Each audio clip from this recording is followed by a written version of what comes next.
即马天气寒，民众拢真爱去浸温泉。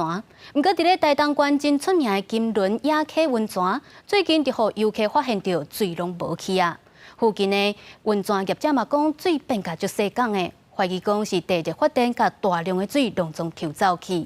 毋过，台东县政府表示，地热发电抽的是地下1000公尺深的水，甲温泉业者抽的200公尺深的水是无共层的。可能是风灾过去了后，土石甲野溪温泉拢总带起来啊。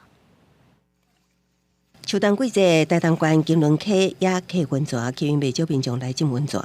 10月到11月水位丰富，游客浸甲真欢喜。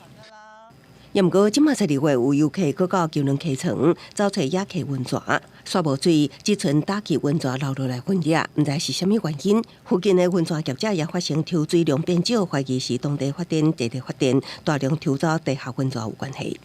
完全没水，没有以前水要到这边才有。第二警察这个监视目前是3间的，我觉得已经超量了。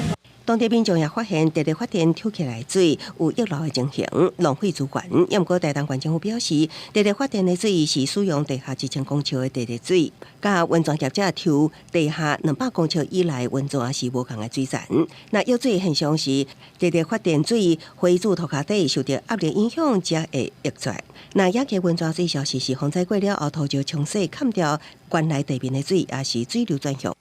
地表水的它的水位的高度，当然是取决于它的雨量啦，或是它的水脉曾经的水脉被堵住了哈，当然会请地热业者做一些改善。那工程手法，它就是用水的压力，让它跟地下的水的压力能够做平衡。